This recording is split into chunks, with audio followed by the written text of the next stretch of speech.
मुंबई महानगरपालिकेतील पदाधिकाऱ्यांसाठी पुन्हा नव्या कोऱ्या इनोव्हा क्रिस्टा गाड्या घेण्याचा प्रस्ताव आला आणि प्रस्ताव समोर येताच एवढा गदारोळ झाला की अखेर हा प्रस्ताव मागे घेण्याची वेळ आली। पण प्रश्न असा आहे की नेमकं या गाड्यांचं प्रकरण काय आहे? मुख्यमंत्री देवेंद्र फडणवीसांनी खरंच हा प्रस्ताव फेटाळला का? आणि आधीच कोट्यवधी रुपये खर्च करून गाड्या घेतल्या असताना पुन्हा नवीन गाड्यांची गरज पडली। चला हे संपूर्ण प्रकरण अगदी सोप्या भाषेत समजून घेऊया। नमस्कार, मी सारिका आणि तुम्ही पाहताय पॉलिटिकल महाराष्ट्र। सगळ्यात आधी समजून घेऊया हे प्रकरण नेमकं काय आहे। तर मुंबई महानगरपालिकेत काही महिन्यांपूर्वीच महापौर, उपमहापौर, सभागृह नेते, विरोधी पक्षनेते आणि विविध समित्यांच्या अध्यक्षांसाठी तब्बल 13 नवीन गाड्या खरेदी करण्यात आल्या होत्या।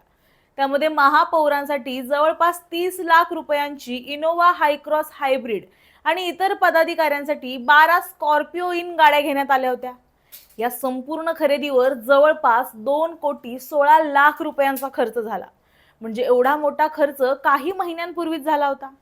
पण त्यानंतर मुंबई महापालिकेतील सभागृह नेते गणेश खणकर यांनी प्रशासनाकडे तक्रार केली की स्कॉर्पिओ इन गाड्या प्रवाशासाठी फारशा आरामदायी नाहीत।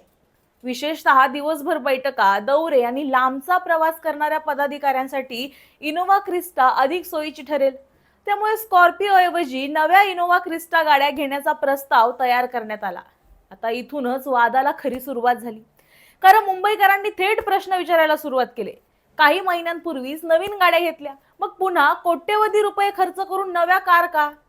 शहरात रस्त्यांचे प्रश्न आहेत, पावसाळ्यात पाणी साचतं, अनेक विकास कामं रखडली आहेत। अशा परिस्थितीत लोकांच्या कराच्या पैशातून तुम्ही आलिशान गाड्या घेण्याची गरज काय? विरोधकांनी सुद्धा सरकार आणि महापालिका प्रशासनावर जोरदार टीका केली। सोशल मीडियावर सुद्धा या प्रस्तावावर संताप व्यक्त झाला। जनतेच्या पैशांची उधळपट्टी असा आरोप होऊ लागला आणि यानंतर या प्रकरणात मुख्यमंत्री देवेंद्र फडणवीस यांची एंट्री झाली। विश्वसनीय सूत्रांच्या माहितीनुसार मुख्यमंत्री फडणवीस यांनी प्रशासनाकडे तीव्र नाराजी व्यक्त केली आहे। मुंबईकरांचा पैसा हा मुंबईकरांच्या सुविधांसाठी आणि विकास कामांसाठी खर्च झाला पाहिजे। अनावश्यक खर्च अजिबात चालणार नाही। हा प्रस्ताव तात्काळ रद्द करा अशा स्पष्ट सूचना त्यांनी दिल्याची माहिती समोर आली। त्यानंतर हा प्रस्ताव मागे घेण्याच्या हालचालींना वेग आल्याचं सांगितलं जातं। आता इथं आणखी एक मुद्दा महत्त्वाचा आहे। सरकारी अधिकारी किंवा लोकप्रतिनिधींना अधिकृत वाहनं देण्याची पद्धत काही नवीन नाही। देशभरातल्या अनेक महापालिका, राज्य सरकार आणि केंद्र सरकारमध्ये सुद्धा अधिकृत वाहनांची व्यवस्था असते, कारण बैठका, आपत्कालीन दौरे, अधिकृत कार्यक्रम यासाठी वाहनांची गरज असतेच। पण प्रश्न गाडी देण्याचा नाही, प्रश्न आहे गरज आणि प्राधान्यक्रमाचा। आधीच नवीन गाड्या असताना पुन्हा काही महिन्यातच अधिक महाग आणि आरामदायी गाड्यांची मागणी करणं योग्य आहे का?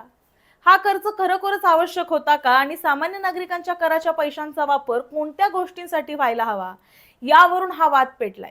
राजकीय दृष्ट्या सुद्धा या प्रकरणाला महत्त्व आहे, कारण सत्ताधारी पक्षाच्या सभागृहात नेत्यांच्या प्रस्तावावर अखेर मुख्यमंत्री नाराज झाल्याची चर्चा सुरू आहे। त्यामुळे प्रशासनासह संबंधित पदाधिकाऱ्यांची चांगलीच कोंडी झाल्याचं बोललं जातंय। आता पुढे हा प्रस्ताव अधिकृतपणे रद्द होतो का, की प्रशासन काही वेगळा निर्णय घेतं, याकडे सर्वांचं लक्ष लागलंय। तुम्हाला काय वाटतं? आधीच नवीन गाड्या असताना पुन्हा इनोव्हा क्रिस्टा खरेदी करण्याचा प्रस्ताव योग्य होता का, की मुख्यमंत्री फडणवीस यांनी घेतलेली भूमिका योग्य आहे? तुमचं मत आम्हाला कमेंटमध्ये नक्की सांगा आणि अशाच व्हिडिओसाठी पाहत रहा पॉलिटिकल महाराष्ट्र।